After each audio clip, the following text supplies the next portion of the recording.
할렐루야. 하나님 영광 받은 줄 믿습니다. 오늘 복되고 거룩한 주일, 특별히 맥주감사 주일에 주의 전에 나와 영과 진리로 예배하는 여러분들에게 하나님이 하늘문을 활짝 열고 여러분의 가정에는 평화와 여러분의 기업에는 번성함과 시온의 대로를 활짝 열어주시기를 간절히 소망합니다. 오늘 우리 함께 은혜 받고자 하는 말씀의 제목이 첫 열매 감사라는 제목으로 함께 은혜를 나누겠습니다. 세상의 모든 부모는 자식들이 잘 되기를 바라요. 자식들이 행복했으면 좋겠다 싶죠. 그래서 될 수만 있으면 부모들은 자식들에게 좋은 것 먹이고 좋은 것 입히고 좋은 것 사주기를 원하지요. 아무리 부모님들이 이렇게 자식이 잘 되고 행복하기를 원하지만 자식들이 열심히 공부하지 않고 열심히 애쓰고 힘쓰지 않으면 그 자녀가 잘 되거나 행복할 수가 없는 거죠. 여러분의 목사도 마찬가지예요. 여러분들이 잘 되기를 정말로 간절히 소망해요. 그래서 새벽 제단마다 힘들고 어려운 여러분들이 교우들이 있으면 정말 하나님 앞에 간절히 기도하지요. 그리고 주일이 되면 어떻게 하나님의 놀라운 은혜와 복들을 여러분에게 드릴까 해서 열심히 설교 준비도 하고요. 그리고 수요 말씀 공부에는 하나님의 말씀이 능력이 큼이기에 그것을 가르치려고 애쓰고요. 여러 가지를 다 하지만 여러분들이 하나님의 말씀을 경청하지 않고 배우려고 애쓰지 않으면 신앙생활의 승리에서 하나님이 주시는 은혜와 복들로 행복할 수가 없는 거죠. 하물며 하나님일까 보냐. 하나님께서도 하나님의 택한 백성들에게, 하나님의 자녀된 우리에게 하나님은 잘 되기를 바라고 행복하기를 원하시지요. 좋은 것 주기를 원하시는 거예요. 그래서 하나님은 반드시 지켜야 될 것들을 하나님 우리에게 말씀하시는 거죠. 이스라엘 백성들에게, 오늘 우리에게 하나님은 너희들이 반드시 지켜야 될 절기가 있다. 세 가지 절기를 명령하셨어요. 이스라엘 백성들에게는 가장 먼저 유월절을 지켜야 된다. 유월절은 너희가 애굽에서 종살이하고 고통받고 신음하던 그날로부터 내가 너를 구출해냈기에 구원해낸 날을 반드시 지켜야 된다. 오늘날로 말하면 우리를 죄악 가운데 건지시고 하나님의 자녀 삼으시고 죽은 자 가운데 부활하심으로 영원한 소망을 주신 이 부활절 기억해야 된다. 이거 지켜야 된다. 명령하시는 거죠. 그리고 그들에게는 장막절을 지키라 그래요. 수장절이라 하기도 하죠. 1년을 잘 마무리하고 곡식을 다 거둬들인 후에 너희 창고에 수장하고 난 다음에 하나님 앞에 반드시 감사하는 절기를 지켜야 된다. 이 두 절기 중에 중간에 한 틈을 툭 넣어서 맥추절을 지키라 그렇게 명령하신 거예요. 왜 수장절과 유월절 중간에 이 맥추절을 지키라 하는가? 이것은 바로 첫 열매로 하나님 앞에 감사하는 절기인데요. 이 맥추절에는 놀라운 비밀이 담겨져 있어요. 정말로 놀라운 거예요. 우리가 부활절과 추수감사절 중간에 이 맥추절을 왜 지켜야 되는가? 이 말씀을 오늘 본문을 통해서 주님이 우리에게 들려주시고 싶은 음성이 있는 거죠. 네 재물과 네 소산물의 처음 익은 열매로 여호와를 공경하라. 그리하면 내 창고가 가득히 차고 내 포도주 틀에 새 포도즙이 넘치리라. 할렐루야. 하나님이 기가 막힌 말씀 한 줄을 주시는 게, 네 재물과 네 소산물의 처음 익은 열매로 첫 것으로 여호와를 공경하고 하나님 앞에 감사하면 놀라운 일이 일어날 것을 말씀하시는 거예요. 그런데 우리의 재물, 첫 재물, 첫 소산물을 하나님 앞에 드리는 게 쉬울까요? 어려울까요? 요즘 같으면 사시사철 먹을 것이 풍성하니까 귀한 것들이 없지만 이 당시 시절을 대접해 올라가 보면요, 혹독한 겨울을 보내고 정말로 보릿고개 먹을 것이 없어서 물 한 바가지로 배 채우던 그런 시절에 이제 겨우 첫 열매를, 첫 것을 거두었단 말이죠. 근데 이것을 하나님 앞에 다 내어놓는 게 그리 쉬운 일이 아닌 거예요. 제가 8년 전에 8월 첫 주에 상대교회에 부임을 했어요. 목회자가 부임하면 생활비를 주잖아요. 첫 생활비를 받았어요. 아내하고 상의했지. 여보, 첫 것은 하나님의 것인데 드려야지. 그래서 첫 생활비를 하나님께 드렸어요. 그러면서 둘이가 얘기를 했죠. 9월 달에는 보너스 주는 달이란다. 상여금을 주니까 우리 잘 견뎌보자. 그리고 9월을 맞이했어요. 그런데 생활비를 주는데 보너스 상여금을 안 주는 거예요. 이게 뭐지? 왜 안 줄까? 이야기하려니까 돈 문제고, 우리가 끙끙 앓고 한 달을 보내고 2달을 보내고 3달을 보냈어요. 너무 힘들었어요. 그래서 물어봤어요. 왜 안 주시죠? 그랬더니만은 장로님이, 재정부 장로님이 그러시더라고요. 부임한 지 얼마 안 돼서 안 주기로 결정했다는. 얼마나 힘들게 살았던지. 근데 하나님이 첫 것, 첫 열매 하나님께 드리신 걸 하나님이 하셨어요. 기막힌 손길을 통해서 그 상여금 20배를 주시더라고요. 놀라는 표현을 안 하는데 20배면 엄청난 금액이었어요. 그것으로 차도 한 대 사고요. 그리고 건축 헌금도 내고 정말로 풍족하게 살았어요. 이 약속의 말씀이 오늘 기억나는 게, 네 재물과 네 소산물의 처음 익은 열매로 여호와를 공경하라. 그리하면 내 창고가 가득히 차고 내 포도즙 털에 새 포도즙이 넘치리라. 하나님 약속대로 주시는 게 놀라운 거예요. 여러분, 이걸 시험함에 배웠으면 좋겠어요. 하나님은 기막힌 것들로 채워주시는 거예요. 간증하게 되는 거예요. 8년 만에 처음 간증했다니까요. 찔리시죠? 괜찮아요. 너무 행복해서 간증하는 거예요. 여러분, 왜 하나님이 첫 것, 첫 열매를 하나님이 우리에게 드리라고, 하나님께 내놓으라고 명령하셨을까요? 첫 것은 모든 것을 대표하기 때문에 그래요. 그리고 더 놀라운 것은 첫 열매가 바로 하나님 자신 예수 그리스도이시기 때문에 그런 거예요. 그래서 그 첫 열매는 반드시 하나님께 내어놓아야 되는 것이 하나님의 명령하심을 기억해야 돼요. 고린도전서 15장 22절에 이 말씀이 기록되어져 있습니다. 뭐라고 말씀하시는가? 이 말씀을 한 목소리로 한번 합독해 보겠습니다. 그러나 이제 그리스도께서 죽은 자 가운데서 다시 살아나사 잠자는 자들의 뭐가 되셨다? 첫 열매가 되셨어요. 얼마나 놀라운 일이냐고요. 이 첫 열매가 하나님이 그 시기에 마땅히 그분이 내 생명의 주인 되시기에 첫 것을 하나님께 드릴 수 있는 믿음의 결단이 있길 축복합니다. 이러면 하나님이 그냥 받으신 거로 그치시는 게 아니라니까요. 놀라운 보증을 주시는데요. 어떤 보증을 주시는가? 고린도후서 1장 22절로 이렇게 말씀하셔요. 이 말씀도 우리가 한 막스를 합독해 보면서 시작. 그가 또한 우리에게 인치시고 보증으로 우리 마음에 뭐를 주셨느니라? 성령을 놀라운 게, 우리가 첫 것으로 첫 열매를 하나님께 드리면 하나님은 보증으로 우리에게 성령을 주시는 거예요. 성령의 충만함을 우리에게 주시마 약속하시는 거죠.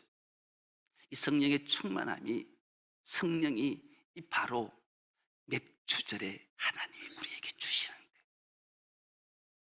그리고 맥추절을 다른 말로 7.7절이라 하고요, 다른 말로 오순절이라 해요.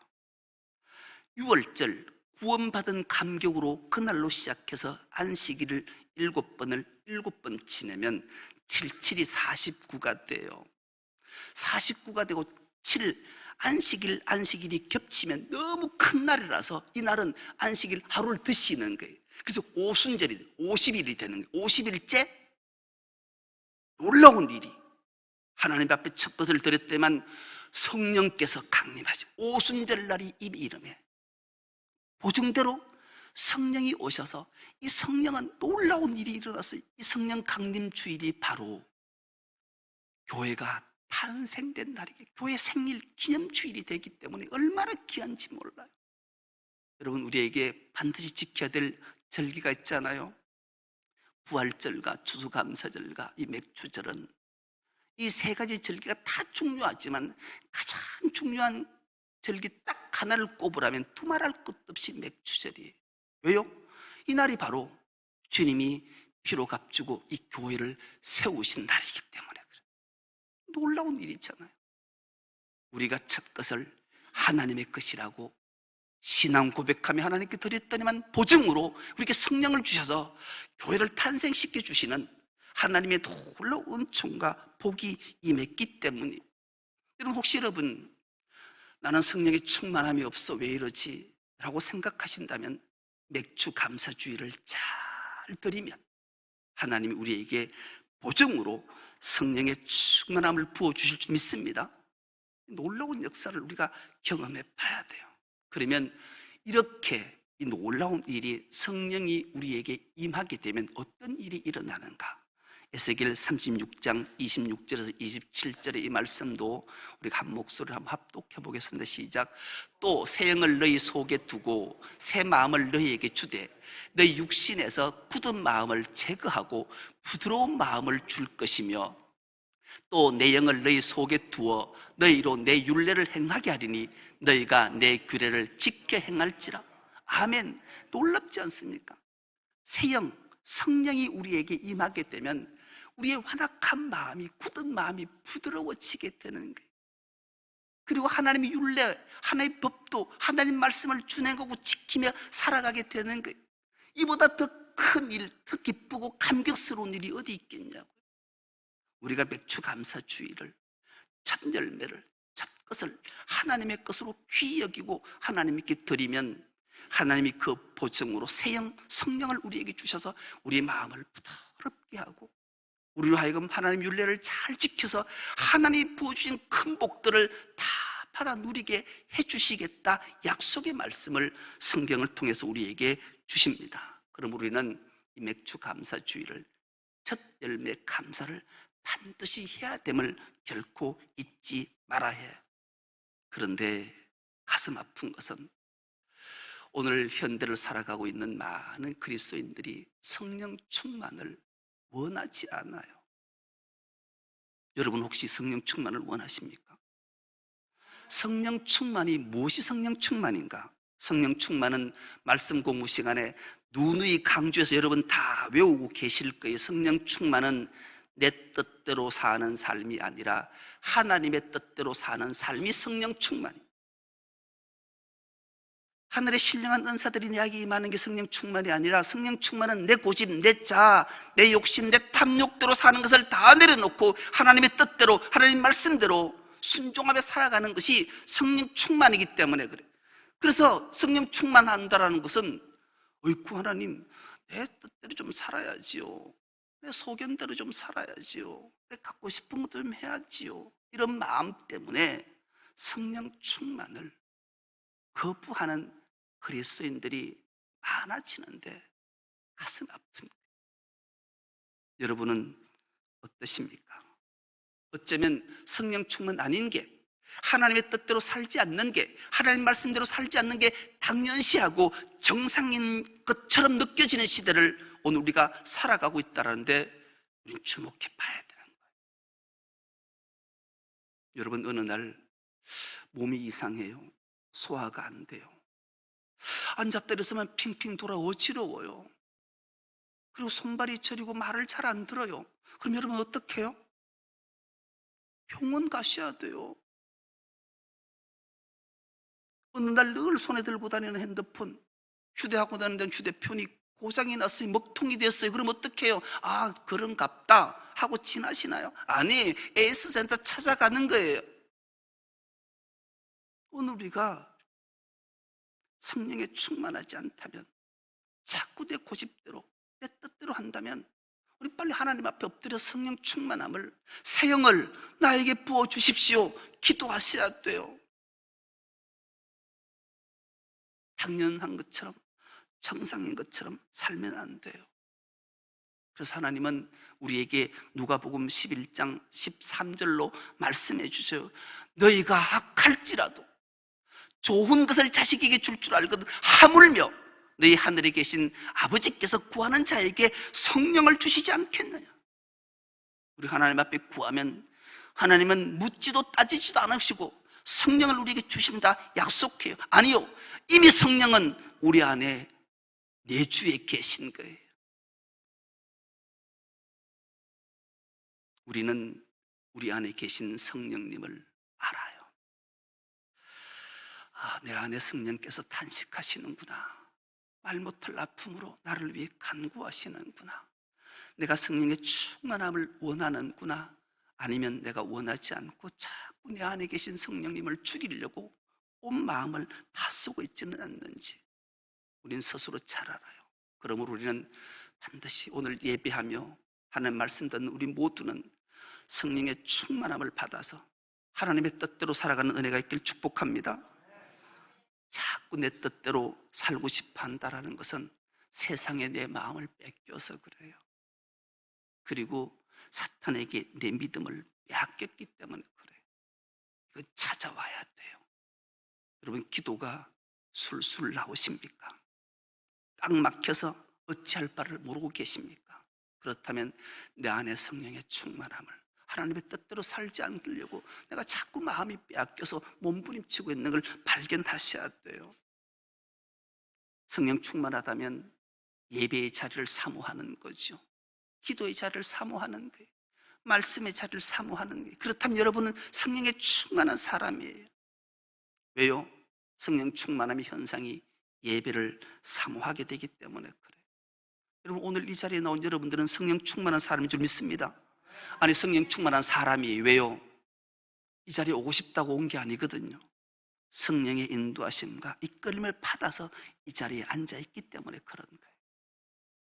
여러분, 오늘 교회에 오고 싶어 했던 사람이 있어요. 올 뻔했던 사람이 있다니까요. 그런데 못 왔어요.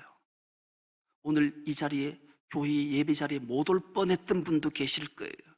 그런데 여기 계신 이유는 성령의 충만함으로, 성령의 인도함 때문에 이 자리에 예배자로 앉아있는 줄 믿습니다. 이런 자에게 하나님의 놀라운 은총과 복이 임할 수 있기를 간절히 소망합니다. 여러분, 또 하나 성령의 충만함은 성령의 역사하심을 잊고 기억하게 해요. 여러분, 부부간하고 자녀간에 반드시 기억해야 될 것이 있다면 무엇을 기억해야 될까요? 부부간에는 기념일을 기억해야 돼요. 결혼 기념일. 부모와 자식 간에는 생일을 기억해야 돼요. 기억 안 하면 문제가 있는 거예요. 근데 나는 아내하고 문제 있을까 해서 미리 생일 때면 2주 전부터 자꾸 얘기를 해요. 여보, 보름 있으면 내 생일이다. 이제 일주일 남았다. 이 얘기를 자꾸 하는 게 왜 할까요? 잊어먹으면 상처가 될 뿐만 아니라 그날에 제게 공돈이 생기는 날이기 때문에 그런 거예요. 제가 원래 쓸 돈 말고 그날엔 꼭 우리가 봉투를 주고 받거든요. 그날이 자꾸 기다려지는 거예요. 이제 얼마 안 남았어요. 미리 하면 오늘 얘기하잖아요. 이런 날은 이 기념일을 기억하는 것은 정말로 중요한 거예요. 이것을 기억 못한다면 오늘 성령 강림으로 인해서 오순절날, 맥추절에 교회 탄생된 이 기념일, 이것을 교회 창립일을 잊어버린다는 것은 엄청난 일이 반드시 기억해야 돼요. 서두에도 잠깐 말씀드렸듯이 6월절은 구원의 감격, 모든 신앙은 6월절로부터 출발되는 거예요. 구원받은 날로부터 출발해서 7줄을 7번 세워서 그날에 바로 첫 열매를, 첫 이삭을 들고 첫 것을 들고 하나님께 감사해라. 그 보증으로 내가 성령을 부어줘서 오순절날이 이미 이름에 급하고 강한 바람이 온 집에 앉은 자에게 성령이 임해서 교회가 탄생되는 감격스러운 날이 바로 오늘 이 주일이기 때문에 그런 거죠. 그렇다면 성령이 강림하고 성령이 충만하게 부어지는 날이 어떠할 때 이 성령의 충만함이 성령이 부어질까요? 여러분, 기도할 때 성령을 충만함을 받을까요? 아니에요. 우린 정확하게 아는 것은 중요해요. 사도행전 2장 2절 말씀을 우리가 한 목소리로 한번 합독해 보겠습니다. 시작. 호련히 하늘로부터 급하고 강한 바람 같은 소리가 있어 그들이 뭐에? 앉은 온 집에 가득하며. 여러분처럼 앉아서 말씀을 들을 때, 말씀을 읽을 때 성령이 임하는 거예요. 우린 오해해서 기도하면 성령님 주시옵소서 손 벌리고 막 기도하면 성령이 올 것 같은데, 그럼 성령이 오지 않아요. 유대인들은 기도할 때 앉아서 기도하지 않아요. 에스라 10장에 보면 에스라는 울며 엎드려서 기도해요. 열왕기상 18장에 보면 엘리야가 기도할 때 머리를 무릎에 끼고 기도하고요. 다니엘은 무릎 꿇고 기도하고요. 누가 보면 18장에 하면 바리새인과 세리들이 기도할 때 손을 들고 기도하고 서서 기도하는 거예요. 여러분, 유대인 기도할 때 엎드려 하거나 무릎을 꿇고 하거나 서서 기도하지 앉아서 기도하는 것은 없어요. 앉아 있을 때는 오직 말씀을 들을 때와 말씀을 강론하고 말씀을 읽을 때만 앉아 있는 거예요. 그 성령이 임하는 것은 앉아서 말씀을 들을 때 성령이 임하는 거예요. 놀라운 비밀들을 알고 기억하셔야 돼요. 그래서 우리가 말씀을 들을 때 성령께서 임하셔서 놀라운 역사가 생겨나게 되는 거죠. 그렇다면 왜 성령께서 이 맥추절에 77절에 오순절에 성령이 오셨는가? 바로 예수 그리스도가 주님이심을 고백하게 하시기 위해, 그 고백한 자들이 모인 공동체가 교회잖아요. 그래서 주님은 이 맥추절을 가장 귀하게 여기시는 거예요. 더 나아가 이 맥추절에 성령이 임해서 교회가 탄생되는 것으로 그치는 것이 아니라 이날에 반드시 해야 될 한 일을 성경은 우리에게 말씀하고 있는데요. 신명기 16장 10절에서 11절 말씀도 우리가 한 목소리로 한번 합독해 보겠습니다. 시작. 내 하나님 여호와 앞에 77절을 지키되 내 하나님 여호와께서 내게 복을 주신 대로 내 힘을 헤아려 자원하는 예물을 드리고 너와 내 자녀와 노비와 내 성중에 있는 레위인과 및 너희 중에 있는 객과 고아와 가부와 함께 내 하나님 여호와께서 자기 이름을 두시려고 택하신 곳에서 내 하나님 여호와 앞에서 즐거워할지니라. 아멘. 이 절을 띄워두세요. 77절 맥추절 오순절에 하나님이 성령을 부어주시고 하나님이 하늘문을 활짝 여시고 우리에게 놀라운 은총과 복을 주신 이유는 많은 것들로 하나님께 자원해서 예물 드리는 것을 그치는 것이 아니라 너와 내 자녀와 노비와 내 성중에 있는 레위인과 너희 중에 있는 객과 고아와 가부와 함께 여호와께서 이렇게 자기 이름을 두시려고 우리를 모은 이 자리에서 함께 즐거워하는 것이 맥추절에 반드시 해야 될 일이라고 주님이 명령하시는 거예요. 그래서 우리가 교회가 탄생되고 맥추절이 되고 77절이 되고 오순절이 되면 반드시 성중에 있는 고아와 가부와 나그네와 함께 즐거워해야 돼. 잔칫날, 생일은 잔치잖아요. 제가 오늘 여러분에게 맛있는 생일날 있어야 되는 게 떡이잖아요. 맛있는 떡을, 호박떡을 만들었어요. 달콤한 떡을 생일날 함께 나누려고. 함께 즐거워하라는 하나님의 명령이기 때문에 그래요. 왜 이들을 돌봐야 되고 이들과 함께 즐거워해야 될까요? 너희가 애굽에 있을 때 누군가로부터 돌봄을 당했던 내가 너희를 돌보았기 때문이다.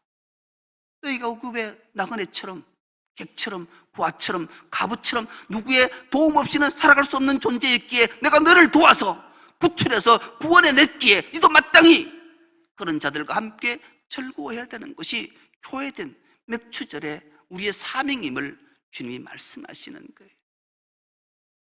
오늘 이 절기에 우리는 한 주간 찬찬히 우리 주위를 살펴보셔야 돼요. 누군가 힘들어하는 자가 없는가? 고통과 슬픔에 빠진 자가 없는가?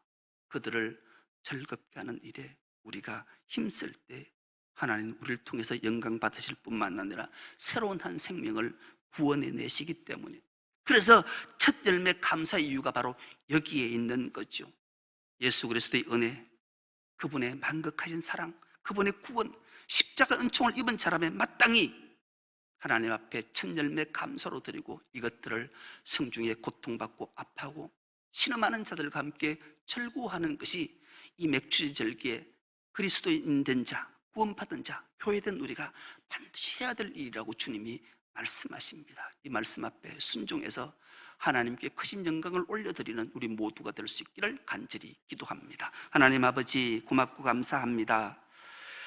복되고 거룩한 주일, 특별히 맥주 감사 주일에 우리를 부르시고 하나님 앞에 예배하게 하시니 감사합니다. 첫 열매 감사로 하나님을 공경하면 하나님이 우리에게 우리 창고가 가득 차고 우리 포도즙 털에 새 포도즙이 넘치게 해주지만 약속의 말씀을 믿고 순종함으로 이 놀라운 복들을 다 받아 누리는 주의 백성들 되게 하여 주옵소서.